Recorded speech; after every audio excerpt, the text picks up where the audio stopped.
What is going on, everybody? It's Matt Marchese, also known as Islanders Daily, your home for everything for the four-time Stanley Cup champions, New York Islanders. And on today's episode, we have a fun 4 topics to talk about. We're going to be talking about the Callum Ritchie problem, Pierre Engvall, yes or no? The Islanders' quarter-century Mount Rushmore team was just released on Bleacher Report, and our Anthony Duclair outlook. So to get things started, we're going to be discussing about Cal Ritchie and the problem that the Islanders have. Now, Cal Ritchie, we got him last season at the trade deadline in the trade that sent Brock Nelson to Colorado. Cal Ritchie came back to New York, and he's a center. He's a very good player, but the Islanders have that influx of centers where, as you saw in my line projections, I did not have Cal Ritchie on the team this season to start off, which definitely stinks because I think Cal Ritchie is a super talented player. He will be a top 6 forward for the New York Islanders in soon time, when we think about it.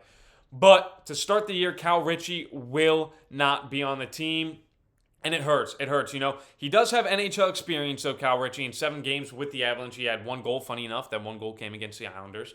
But the Avalanche sent him back to the OHL, where in 47 games, he had 15 goals, 55 assists, 470 points. So he's definitely, a playmaker type of player, and it stinks to not see him on the team, but I know I labeled this as the Cal Ritchie problem. It is not a problem. Cal Ritchie will be on the Islanders this season at some point.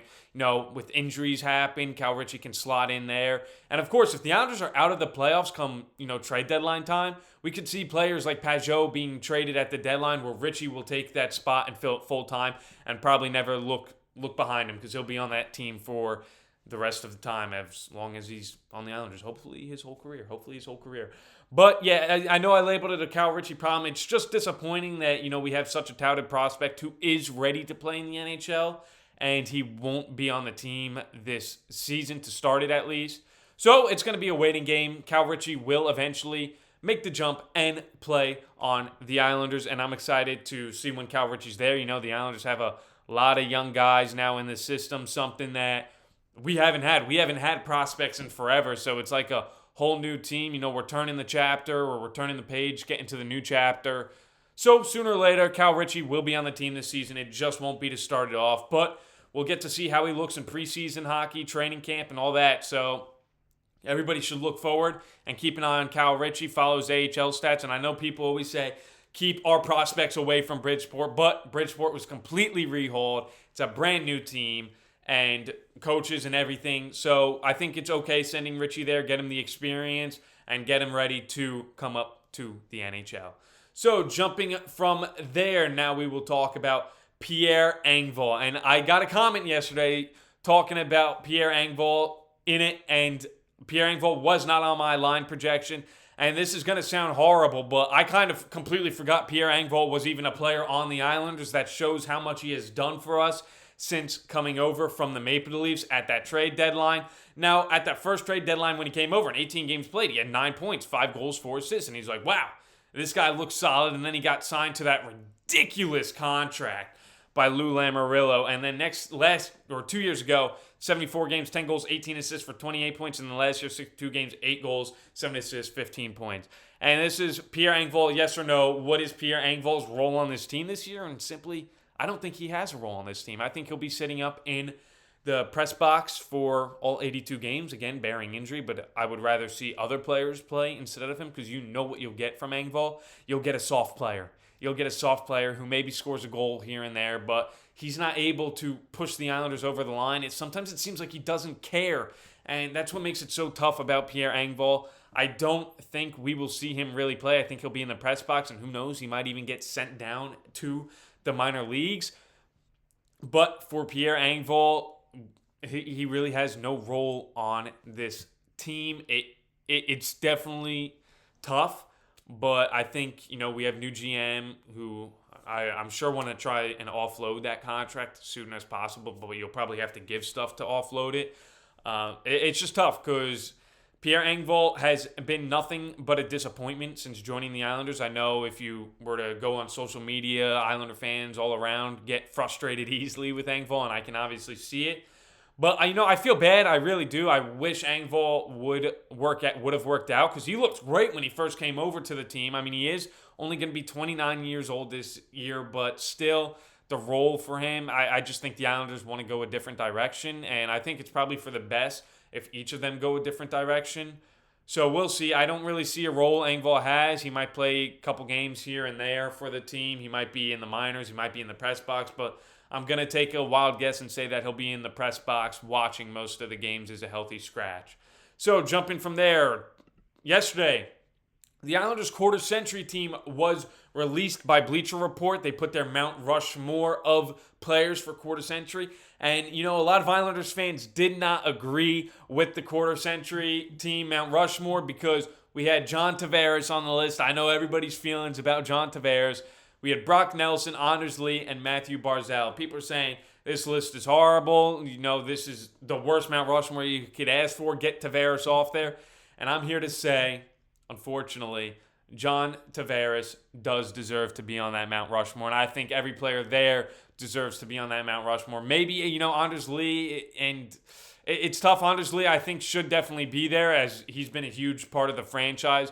The only other player I would think about maybe possibly putting in there would be Josh Bailey, just due to his length and how long he played on the team and how loyal of a member he was and his playoff moments. I'm a huge Josh Bailey fan. He even had his own song, Hey, Josh Bailey.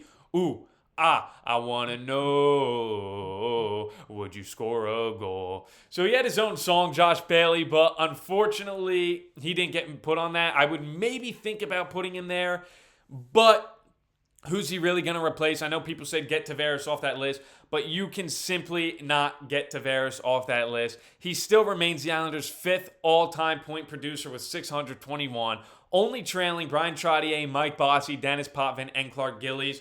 So clearly Tavares was a legend on the Islanders. He was runner-up for the Hart Trophy. It's just, the way everything transpired and how he left caused this disdain. But that contract's done. Those 7 years are over. So I think it's time that we all, turn the page and forget about Tavares because, he didn't win anything on that contract that he took, that he left us. Yes, he's still with the Maple Leafs, but that's a whole new contract. It doesn't matter anymore. The Islanders' John Tavares contract saga has officially concluded, but I do think he should be 100% on that list. Next up now we have Brock Nelson. Brock Nelson, again, although he was traded, he'll get cheers compared to Tavares because he didn't do that whole contract thing and everything.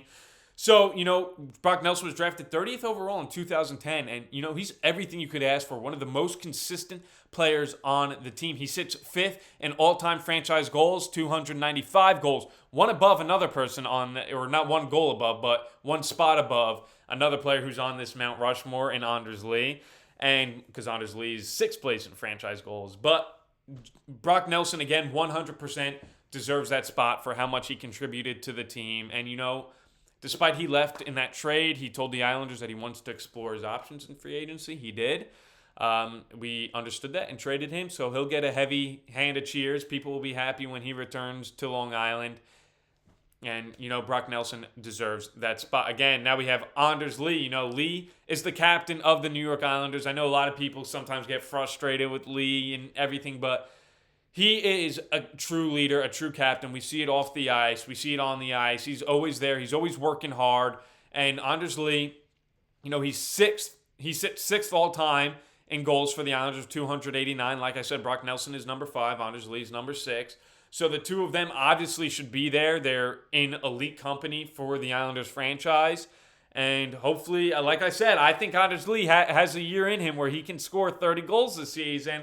And he definitely deserves that. And finally, it's Matt Barzal, who is also on this century Mount Rushmore. And that makes sense. He had probably one of the best rookie seasons in Islanders history.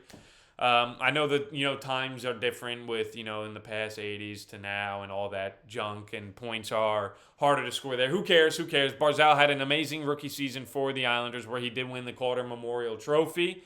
And, he is the face of the franchise. You walk around, you see people wearing the Barzal jersey. He has the franchise in the palm of his hand, Barzal, and that's what he is. He is the face.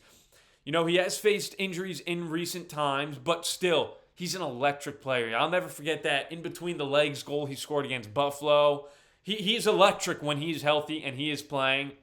Barzal, despite only being 28 years old, he is 16th all-time in points for the Islanders franchise. So again, Barzal 100% deserves that spot on the team. Now, finally, is our Anthony Duclair season projection and outlook. And this is definitely an interesting one. This is one that I was looking forward to doing because last year Duclair had a horrid season. Horrid.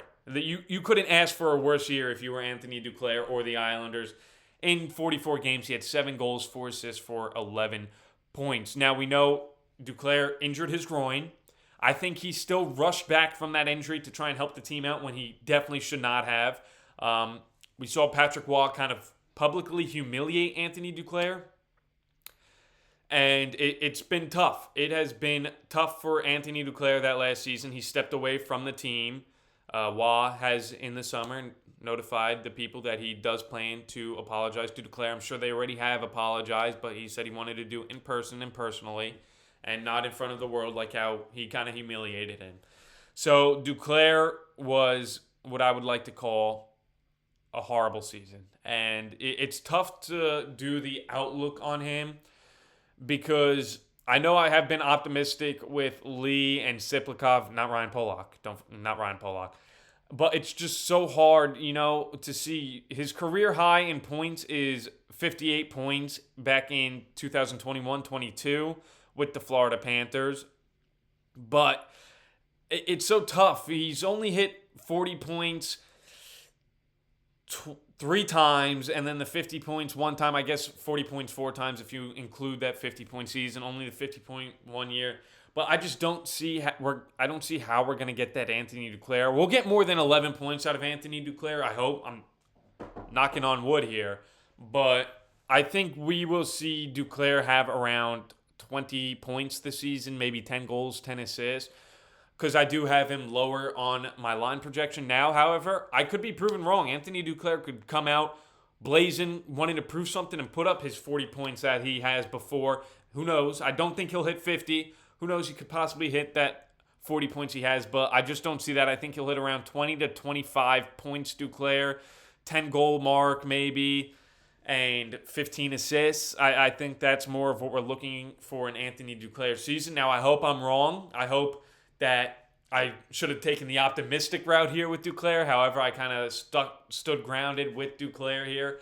So that's what I'm going to say, around a 25-point season for Duclair, maybe 20 to 25. That's my final thing. Who knows? We'll throw it in the middle. We'll give him 22 points, over under 22 and a half. Who knows? But that's kind of what I'm seeing from Duclair. I don't think we're going to get that 40-point Duclair that we've seen before. But I hope him and Waugh have made amends. Waugh was his coach in junior hockey. They've had a long history together. So hopefully everything has been made amends, and hopefully things start clicking for Anthony Duclair this season. So once again, I want to thank everybody for tuning into today's episode. And as always, let's go Islanders.